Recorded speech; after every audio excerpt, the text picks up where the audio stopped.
দর্শক, স্বাগত আজ দুপুরে। আপনাদের সঙ্গে আছি আমি নুথাত সাওম। সকল ভাষা শহীদ ও ভাষা সৈনিকদের প্রতি শ্রদ্ধা জানিয়ে শুরু করছি আজ দুপুরের আজকের আয়োজন। আজ থাকছে সংস্কৃতি বই বসন্তে, এনটিভি অনুষ্ঠান সূচি ও দুপুরের অতিথি। প্রথমেই থাকছে সংস্কৃতি। লালমাটিয়ার কলাকেন্দ্রে অনুষ্ঠিত হচ্ছে কবির আহমেদ মাসুম চিশতির একক শিল্পকর্ম প্রদর্শনী মেঘনাদ বধ। প্রতিদিন বিকেল 4টা থেকে রাত 8টা এই সময় প্রদর্শনী চলবে 4 মার্চ পর্যন্ত।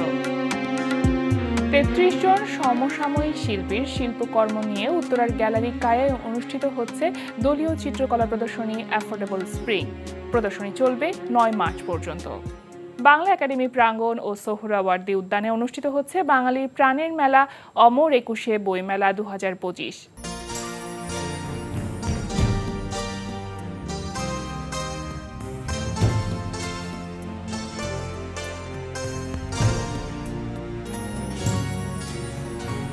ছুটির দিন ব্যতীত বইমেলা প্রতিদিন বিকেল 3টা থেকে রাত 9টা এবং ছুটির দিন বেলা 11টা থেকে রাত 9টা পর্যন্ত খোলা থাকছে।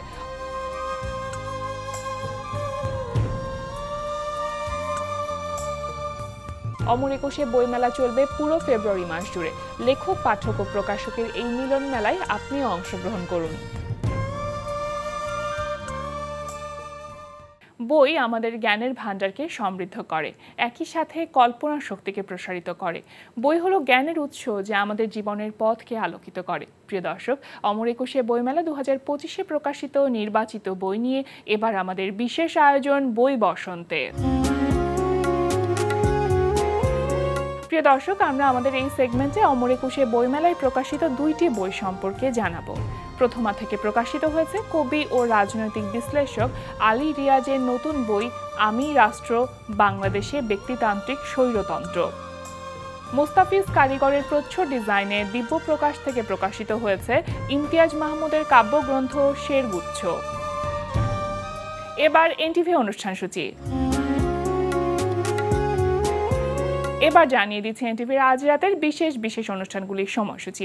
সন্ধ্যা 6টা 15 মিনিটে থাকছে বিশেষ টক শো সংলাপ প্রতিদিন।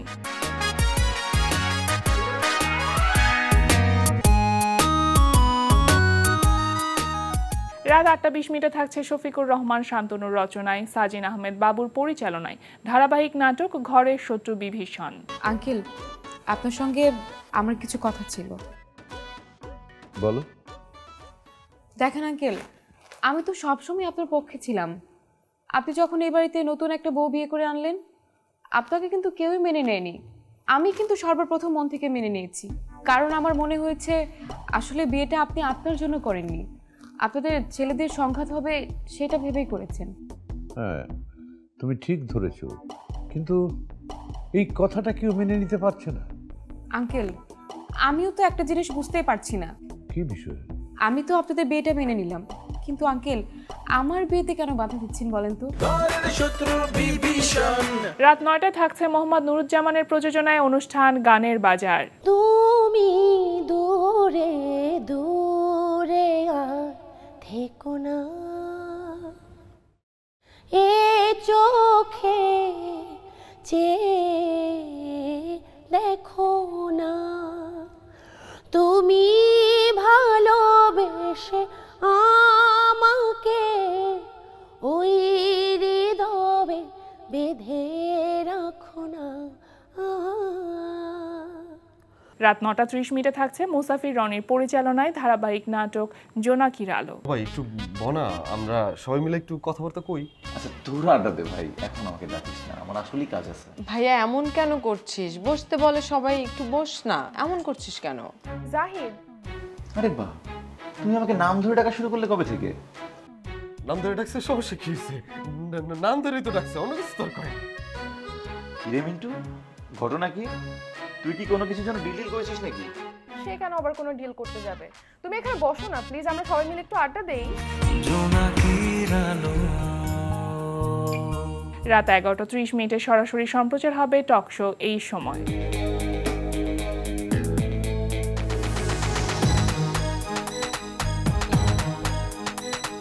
এই ছিল এনটিভির আজ রাতের বিশেষ অনুষ্ঠানগুলির সময়সূচি। এবার দুপুরের অতিথি। দর্শক, আমাদের আজ দুপুরের অতিথি অন্যপ্রকাশের প্রধান নির্বাহী মাজহারুল ইসলাম। শুভ দুপুর ভাইয়া। শুভ দুপুর। কেমন আছেন? জি, আমি ভালো আছি। ভাষার মাসের শুভেচ্ছা রইল আপনার জন্য। এবং এই মহান ভাষার মাসের সব থেকে বড় একটি বিষয় হচ্ছে বইমেলা। তো এবারে আপনার বইমেলাতে যাওয়া হয়ে ওঠেনি এখন পর্যন্ত, যেহেতু মানে ভীষণ দুঃখের একটি খবর যে আপনার মা মারা গেছেন কিছুদিন আগে, সুতরাং যাওয়া হয়ে ওঠেনি। কিন্তু তারপরও যেহেতু জীবন তো আসলে গতিময় এবং চলতেই থাকবে এভাবে, তো সব কিছু মিলিয়ে কি মনে হচ্ছে এবারের বইমেলাটা কেমন দেখছেন? মানে আমার দেখা যেটা সেটা হচ্ছে ডিজিটাল মাধ্যমে দেখা আর কি। টেলিভিশনের পর্দায় আমার অন্য প্রকাশের সিসি ক্যামেরা লাগানো আছে, সেগুলো দিয়ে মোবাইলে মাঝে মাঝে দেখি, আর পত্রিকার খবর। তো সবকিছু মিলায় যেটা হচ্ছে যে মানুষের সমাগম বেশ ভালো, হ্যাঁ, কিন্তু বইয়ের সেলটা অন্য গত বছরের তুলনায় বেশ কম। হ্যাঁ, এটা একটা কেন আমি ঠিক বলতে পারবো না। এটা কি এমন হচ্ছে যে প্রত্যেক বছর আসলে বইমেলাতে আমাদের পাঠকের সংখ্যাটা কমে যাচ্ছে এমন কিছু? মানে হ্যাঁ, পাঠকের গত বছরের যদি পরিসংখ্যান বলি, গত বছরে কিন্তু তার আগের বছরের তুলনায় কিছুটা খারাপ ছিল, সেই তুলনায় এবছর আরেকটু খারাপ। কিন্তু একটা জিনিস যেটা হচ্ছে যে মেলায় কিন্তু মানুষের সমাগম হচ্ছে অনেক। আচ্ছা, মানুষ আসছে অনেক, দর্শক আসছে, তারা ঘুরছে, বই দেখছেও কেউ কেউ, আবার কেউ কেউ হয়তো বইয়ের স্টলের সামনেও আসছে না, ঘোরাঘুরি করছে, আড্ডা দিচ্ছে বন্ধুদের সঙ্গে, কিন্তু বইয়ের স্পর্শটা নিচ্ছে এরকম পাঠকের সংখ্যা কম। আচ্ছা, তাহলে কি আমরা এভাবে বলতে পারি যে বই মেলাতে পাঠক কম আসছেন, হয়তো অন্যান্য মাধ্যমে পাঠক আছেন, হয়তো অনলাইনে অর্ডার করছেন বা অন্য কোথাও থেকে অনলাইনে অর্ডার করে বই কিনছেন, সংগ্রহ করছেন, কিন্তু বই মেলা থেকে আসলে বই সংগ্রহ করার প্রবণতাটা কমে যাচ্ছে? হ্যাঁ, এটাও ঠিক আছে যে অনলাইন মাধ্যমগুলো কিন্তু আমাদের বেশ আগের থেকে অনেক বেশি সামনের দিকে এগিয়ে যাচ্ছে। বিশেষ করে এটা শুরু হয়েছে করোনার সময় থেকে। করোনার সময় থেকে কিন্তু আমরা অনলাইনে বেশি অভ্যস্ত হয়ে গেছি, সব ধরনের পণ্যই আমরা অনলাইনে অর্ডার করতে স্বাচ্ছন্দ্য বোধ করি। বইয়ের বিক্রিও অনলাইনে অনেক বেড়ে গেছে। আর আরেকটা হচ্ছে যে বইমেলায় যে সমস্ত জনপ্রিয় লেখক যাদের বইয়ের ব্যাপক চাহিদা, তাদের বইগুলো অনলাইনে মেলা শুরুর আগেই প্রি অর্ডার শুরু হয়ে যায়। তো সেইখান থেকে একটা বড় অংশ পাঠক কিন্তু বই পেয়ে যায় মেলা শুরুর আগেই, মানে ঘরে বসে। হ্যাঁ, যেমন এই মুহূর্তে সবচেয়ে জনপ্রিয় তরুণ লেখক সাদাত হোসাইন, এখন তার মেলার সবচেয়ে মানে প্রধান যে বইটা আকর্ষণ, যেটা শঙ্খচূড় দ্বিতীয় খণ্ড, প্রথম খণ্ড বেরিয়েছিল 2023-এর বই মেলায়, তো এই বইটা বেরিয়েছে ডিসেম্বর মাসে। তো ডিসেম্বর মাসে এটা অনলাইনে কিন্তু কয়েক হাজার কপি, এটা মানে শুধু প্রি অর্ডারই হয়েছিল। তো তারপরে তো এই গত 2 মাস ধরে অনলাইনে সেল হয়েছে। তো এখন ওই যে শঙ্খচূড়ের পাঠক তারা তো আর মেলায় আসছে না, বা যদি তারা অন্য কোনো লেখকের বই কিনতে চায় তাহলে হয়তো বা তারা আসছে। কিন্তু ওভারঅল সব কিছু মিলায় এটা একটু হতাশাজনক আসলে, যে এটা আমাদের একটু খুঁজে বের করতে হবে আসলে, যে কেন শুধু কি অনলাইনের কারণেই মেলায় পাঠক কমছে আমাদের, নাকি পাঠাভ্যাসটাই আসলে কমে যাচ্ছে? এটা একটু চিন্তার বিষয়, কারণ আমরা গবেষণার বিষয় আছে। কারণ গত বছরের আগের পর্যন্ত কিন্তু দেখা গেছে যে প্রতি বছরই কিছু না কিছু ইনক্রিজ হচ্ছিল পাঠক, গত বছরও তার আগের বছর থেকে কম, এবছর আরেকটু কম।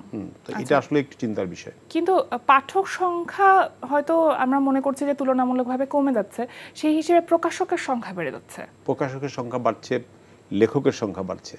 আসলে একটা জিনিস কি, যেটা খুবই দুঃখজনক, যে আমাদের কিন্তু এমন কোনো ডেটাবেজ নাই যে সারা বছরে মানে বইমেলার বাইরে যে বইমেলা এবং বইমেলার বাইরে মানে যে বইগুলো প্রকাশিত হচ্ছে সেই বইয়ের সারা বছরের পাঠক কত, এরকম কোনো ডাটাবেস কিন্তু আমাদের হাতে নেই। হ্যাঁ, ফিকশনের পাঠক কত, নন ফিকশনের পাঠক কত, শিশুতোষ বইয়ের পাঠক কত, আমরা কিন্তু জানি না। এটা একটা ব্লাইন্ডলি কিন্তু প্রকাশকরা আমরাও ব্লাইন্ডলি মানে বিজনেস করতেছি। এবং আমার ধারণা যে এটা খুব জরুরি, প্রত্যেক দেশেই কিন্তু উন্নত দেশগুলোতে এই জরিপগুলো হয় সাধারণত, এবং এটা হওয়াটা উচিত। যে এবং সেখান থেকে তাহলে আমরা বুঝতে পারবো যে আসলে পাঠক কমছে কি বাড়ছে। এখন শুধু বইমেলায় কিছু বইয়ের বিক্রি কমে যাচ্ছে এটা দেখে আবার এই মুহূর্তেই মানে মন্তব্য করাটাও ঠিক না যে বইয়ের পাঠক কমে গেছে। আসলে কমে গেছে, হ্যাঁ, কারণ সেই তথ্যটি সম্পূর্ণভাবে আমাদের হাতে নেই, একদমই। এটা আমরা একটা ধারণা থেকে বলা। বিপণনের যে কৌশলগত দিক, সেটা সময়ের সাথে সাথে তো পরিবর্তন হচ্ছে নিঃসন্দেহে, কারণ পাঠক পরিবর্তন হচ্ছে, নতুন পাঠক যুক্ত হচ্ছে। তো সেখানে অন্য প্রকাশ আসলে কিভাবে কাজ করছে? সময়ের সাথে সাথে আমরা সবসময় নিজেদেরকে আপডেট রাখার চেষ্টা করি। একসময় যেমন বইয়ের প্রচার মানেই ছিল যে দৈনিক পত্রিকার পাতায় বিজ্ঞাপন, তো সেই জায়গা থেকে কিন্তু এখন আমরা একদম কমপ্লিটলি সরে এসেছি, এবং অধিকাংশ প্রকাশকরাও। কারণ দৈনিক পত্রিকা এখন আগের মতো সেইভাবে মানুষ পড়ে না, যত বেশি মানে মানুষ অভ্যস্ত সোশ্যাল মিডিয়া, সামাজিক যোগাযোগ মাধ্যমগুলোতে, বিশেষ করে তরুণরা। কারণ আমাদের এখনও কিন্তু বইয়ের একটা বড় পাঠক হচ্ছে তরুণ। তো এই তরুণরা হচ্ছে সোশ্যাল মিডিয়াতে অনেক অভ্যস্ত, এবং এই মুহূর্তে যে তরুণ, যে আমাদের লেখকরা, অনেক তরুণ লেখকরা কিন্তু তাদের নিজস্ব পাঠক তারা তৈরি করেছে এই সোশ্যাল মিডিয়ার মাধ্যমে। সোশ্যাল মিডিয়াতে লেখালেখি করে একদম মানে স্ট্যাবলিশড লেখক হয়ে গেছে, এবং ফুল টাইম লেখক হয়ে গেছে, এরকম লেখক সংখ্যা কিন্তু কম না এখন। এবং এটার মানে কারণটা হচ্ছে কি, যে সোশ্যাল মিডিয়াতে একটা লেখা যখন পোস্ট হচ্ছে, সেই লেখাটা পড়তে তো তার পয়সা লাগছে না, সে তো লেখাটা পড়ে যদি তার ভালো লাগছে তখন সে ওই লেখকের আর একটা বই পড়ছে। কিন্তু একটা যত ভালো বই হোক, প্রকাশিত হোক, সেই বইটা পড়তে হলে তাকে বইটা কিনতে হবে। যদি এটা সোশ্যাল মিডিয়াতে মানে এটার প্রচার না হয়, বা এটার কিছু খণ্ডিত অংশ যদি পাবলিশ না হয়, তাহলে কিন্তু পাঠক বুঝতে পারে না। তো এই যেটা আমরা দেখছি যে এই যে তরুণ যারা এগিয়ে যাচ্ছে, এবং তারা যে এই সময়ে এসে, যে সময় একটা তরুণের হাতে একটা ডিভাইসের ভিতরে সারা পৃথিবী, একটা ডিভাইসের মধ্যে সারা পৃথিবী, তারপরেও যে তারা বই পড়ছে, তাদেরকে যে বই পড়াতে পারছে আবার আরেক দল তরুণ লেখক, এটা আমি মনে করি যে আমাদের অনেক বড় একটা সাফল্য আর কি। অনেক প্রকাশনী সংস্থাকে তো আমরা দেখেছি যে নিজেদের আলাদা পেজ তৈরি করে সেই পেজের মাধ্যমে তারা অনলাইনে বই সেল করছে। অন্য প্রকাশ কি সেদিকে নিয়ে চিন্তা করছে? আমাদের ফেসবুক পেজ থেকেও আমরা সেল করছি, এছাড়া তো আমাদের রকমারি সহ অন্যান্য অনলাইনগুলোতে সেল হচ্ছে, প্লাস আমাদের নিজস্ব ফেসবুক পেজ থেকেও সেল হচ্ছে। আচ্ছা, প্রকাশক এবং লেখকের একটা সম্পর্কের জায়গা নিয়ে সবসময় দ্বান্দ্বিক কিছু কথা সবসময় আমরা শুনতে পাই, তো সেই জায়গাটা অন্য প্রকাশ কিভাবে কাজ করে? আমরা যেটা করি যে অধিকাংশ না, অলমোস্ট এখন তো প্রায় সব বই প্রকাশের আগেই আমরা লেখকদের সাথে একটা চুক্তি করে নিই। এখন আপনি যদি লেখক প্রকাশকের একটা চুক্তি করে ফেলেন, তাহলে কিন্তু আর কোনো মানে এই যেটা দ্বন্দ্ব বা একটা ভুল বোঝাবুঝি, প্রশ্নবিদ্ধ হওয়ার কোনো সুযোগ থাকে না। হ্যাঁ, তো আমি মনে করি যে এই জায়গাটায় সবাইকে আগে আসতে হবে, লেখকদেরকেও সচেতন হতে হবে যে একটা পাণ্ডুলিপি দেওয়ার সময় তিনি যেন মানে চুক্তি না করে কোনো পাণ্ডুলিপি যেন প্রকাশকের জন্য লেখককে দেন। এবং প্রকাশকেরও উচিত যে চুক্তি না করে বই পাবলিশ না করা, এবং সেখানে সব কিছু লেখা থাকবে। হ্যাঁ, এখন যেটা হয় যে একটা যেমন 21-এর বইমেলায় যদি আমি পরিসংখ্যান যদি এরকম হয় যে এবছর 4000 বই প্রকাশিত হচ্ছে, কম বেশি এরকমই প্রতি বছর হয়। এই 4000 বইয়ের মধ্যে মানে 85% বা অলমোস্ট 90% বই থাকে যে বইগুলো সেল করে প্রকাশক তার কাগজের বা মুদ্রণ খরচও উঠায় আনতে পারে না। তাহলে বইগুলো প্রকাশ হচ্ছে কেন, কিভাবে হচ্ছে, সেটা আবার আরেক প্রশ্ন আর কি। তো এখন যে বই থেকে সে তার কাগজের পয়সা উঠাতে পারছে না, যে মুদ্রণ খরচ উঠাতে পারছে না, তখন সে লেখককে রয়্যালিটি কিভাবে দেবে? তো এই জিনিসগুলো যদি ক্লিয়ার থাকে, যে যেমন আমরা যেটা করি যে আমাদের পরিষ্কার বলা থাকে যে বিশেষ করে যে কত পার্সেন্ট রয়্যালিটি সে পাবে, কতটা বই বিক্রি হলে সে রয়্যালিটি পাবে, এগুলো একদম ক্লিয়ার করা থাকে আর কি। হ্যাঁ, তাহলে ভুল বোঝাবুঝির সুযোগটা থাকে না। আচ্ছা, এই যে আপনি বলছিলেন যে কত পার্সেন্ট বই বিক্রি হলে সে রয়্যালটি পাবে, কিন্তু কত পার্সেন্ট, এই যে পার্সেন্টেজের হিসাব, সেটা কি লেখক পর্যন্ত আদৌ সঠিক তথ্যটি পৌঁছায় কোনো প্রকাশকের ক্ষেত্রে? এটা তো আসলে হচ্ছে যে এইটা এখন আমি অন্য প্রকাশকদের বিষয়ে তো বলতে পারবো না। আমি অন্য প্রকাশের ক্ষেত্রে যেটা বলি যে আমাদের এই জায়গাগুলো খুব স্বচ্ছতার সাথে করা হয়, কারণ আমাদের পুরো সিস্টেমটাই হচ্ছে মানে একটা সফটওয়্যার বেস, এবং সফটওয়্যারে বসে লেখক চাইলে সে নিজেও দেখতে পারে যে তার বই কত কপি, প্রতিদিন কত কপি বিক্রি হচ্ছে মেলায়, সারা মানে পুরো মেলায় কত কপি বিক্রি হয়েছে, সারা বছরব্যাপী কত কপি বিক্রি হচ্ছে। আমরা এই জায়গাগুলোতে খুব মানে স্বচ্ছতা বজায় রাখি। অন্যরা কি করে সেটা বলতে পারবো। এই যে বইমেলার মাস আসলেই মনে হয় আমাদের জনপ্রিয় কথা সাহিত্যিক হুমায়ুন আহমেদকে আমরা ভীষণভাবে মিস করি, এবং আপনার জায়গা থেকে তো অবশ্যই। যদি আমরা বলি যে লেখক পাঠক বা লেখক এবং প্রকাশকের মধ্যেকার যে সম্পর্ক, এত সুন্দর একটা সম্পর্ক হতে পারে, সেটা আপনার এবং হুমায়ুন আহমেদ স্যারের সম্পর্ক দেখলে হয়তো বোঝা যেত। মিস করেন স্যারকে? আসলে এটা তো প্রচণ্ড রকমভাবে স্যার মিস তো করি। আসলে সম্পর্কটা তো আসলে শুধু লেখক প্রকাশক ছিল না, এটা একটা পারিবারিক সম্পর্কের মতো হয়ে গেছিল। উনি বিভিন্ন জায়গায় আমাকে পরিচয় করাই দিতেন আমার পুত্র সম মাঝার, এবং আমাকে একটা বই উৎসবও করেছিলেন, সেটাতে উনি লিখেছিলেন বেশ কিছু কথা লিখে লাস্ট পুত্র সম মাঝার। তো আসলে হচ্ছে যে উনি যে সময়টা চলে গেলেন, এটা আমি বলবো যে খুবই অল্প মানে আমাদের বর্তমানে যদি গড় আয়ের কথা চিন্তা করি তাহলে খুবই অল্প বয়সে উনি চলে গেছেন। আজকে ওনার প্রয়াণের প্রায় 12 বছর অতিক্রম করছে। এই 12 বছর আমরা আরো অনেকগুলো ভালো লেখা পেতে পারতাম তার কাছ থেকে, অনেকগুলো ভালো নাটক পেতে পারতাম, আরো হয়তো 2-4টা চলচ্চিত্র পেতে পারতাম, ভালো কিছু গান পেতে পারতাম। উনি ছবি আঁকতেন, আমরা ভালো কিছু পেইন্টিং পেতে পারতাম ওনার কাছ থেকে। আর এগুলোর তো আছেই, সম্পর্কটা আসলে মানে এত বেশি গভীরে চলে গিয়েছিল, প্রতিটা সেকেন্ড প্রতিটা মুহূর্ত আসলে ওনাকে মিস করি। শুধু বইমেলার মাস শুধু না, বইমেলার মাস না। এবং স্যারকে নিয়ে তো আপনি বইও লিখেছেন, ভ্রমণ কাহিনী লিখেছেন। এখন নতুন কোনো বই আপনার লেখা হচ্ছে না, মানে এর পেছনে কি বিশেষ কোনো কারণ আছে? না আসলে না, আমি তো প্রতি বছরই আমার 1-2 করে বই প্রকাশিত হয়। এবছরও হওয়ার কথা ছিল, কিন্তু ওই যে আমার মা হঠাৎ করে অসুস্থ হয়ে যাওয়ায় শেষ মুহূর্তে যে ফাইনাল এডিটিংটা করতে পারিনি। হ্যাঁ, একটা ভ্রমণের বই একদম রেডি ছিল, এটা হলো প্যারিস ভ্রমণ নিয়ে। কারণ আমি প্যারিসে 3 বার গিয়েছিলাম, তার মধ্যে একবার হুমায়ুন আহমেদ সহ, একবার আমি একদম একা গেছি, আর একবার গেছিলাম আমরা 3 বন্ধু মিলে। তো 3 বারের 3 রকম অভিজ্ঞতা। হ্যাঁ, বইটার নামও সব ঠিকঠাক হয়ে গিয়েছিল, প্রচ্ছদও তৈরি হয়ে গিয়েছিল, প্রথম প্রেমের প্যারিস। তো কিন্তু শেষ মুহূর্তে বইটা আর বের করতে পারলাম না। আচ্ছা, আপনি তো এই যে প্রকাশনা শিল্প এর সাথে অনেক দিন আগে থেকে জড়িত আছেন, লেখালেখি করছেন, আবার আপনি নাটক পরিচালনার কাজটিও করেছেন।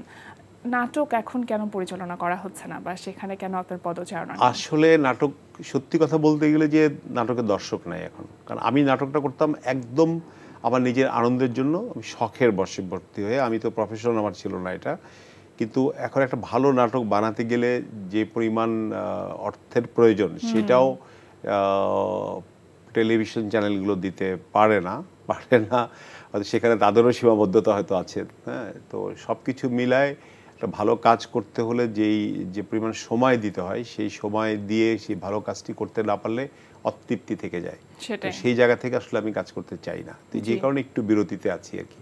হয়তো সামনে মানে যেগুলো এখন যে ওয়েব প্ল্যাটফর্মগুলো হয়েছে, সেখানে হয়তো সেখানকার জন্য যদি একটা কাজ করার পরিকল্পনা যেতে পারে। আচ্ছা, এই যে 1996-97 এর দিকে অন্য দিন, তারপরে অন্য প্রকাশের জন্ম হলো, তখন আমরা বলতাম যে প্রকাশনা একটা শিল্প। এই এতগুলো বছরে কালের আবর্তনে আমরা কি প্রকাশনাটাকে শিল্পের জায়গাতে অক্ষুণ্ণ রাখতে পেরেছি? না, এটা তো আসলে শিল্প হিসেবে এখন পর্যন্ত কোনো ঘোষণাই দেওয়া হয়নি। এটা নিয়ে আমরা বহু দৌড়ঝাঁপ করেছি, মানে বিগত 20-25 বছর ধরেই, যখন যে সরকার ক্ষমতায় ছিলেন, কিন্তু কেন জানি বিষয়টাকে কেউই গুরুত্ব দেননি। হ্যাঁ, কারণ এখানে এটা কিন্তু অনেক, শুধু কিন্তু এখানে এই বই প্রকাশের সাথে অনেক কিছু জড়িত।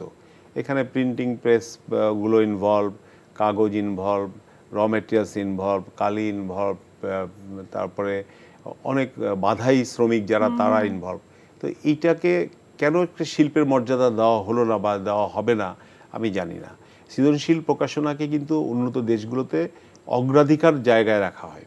আমি মনে করি আসলে এইটার যেই ব্যর্থতাটুকু আছে, সেটার দায়ভার আমাদের সকলের। প্রথম হচ্ছে এটা রাষ্ট্রীয়ভাবে এটার এখানে একটা অর্থ বরাদ্দ থাকতে হবে, যেন আমাদেরকে স্পন্সর নির্ভর না হতে হয়।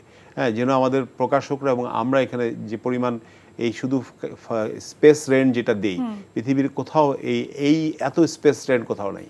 হ্যাঁ, অন্যান্য জায়গায় তো স্টল নির্মাণ করা থাকে, আমরা তো শুধু একটা জায়গা পাই, একটা মানে নির্দিষ্ট স্কোয়ার ফিটের আমরা একটা মাঠ পাই, সেই খোলা মাঠ, সেটাকে পুরো জিনিসটা কিন্তু স্ট্রাকচার থেকে শুরু করে স্টল থেকে প্যাভিলিয়ন সবাইকে কিন্তু তৈরি করতে হয় নিজের মতো করে। এইটা অনেক খরচের ব্যাপার। এবং ধরেন এই যে অধিকাংশ প্রকাশকেরই আমি মানে যারা একটু 2 ইউনিট 3 ইউনিট নেয়, ছোট বা মাঝারি মানের প্রকাশক, অনেকেরই দেখা যায় যে মেলা শেষে আর তাদের ওই স্টল নির্মাণ, মানে তারপরে জায়গার ভাড়া, তারপরে বিক্রয় কর্মী, সারা 1 মাস ব্যাপী চলে, এগুলোর খরচ ওঠানোটাই কঠিন হয়ে পড়ে আর কি।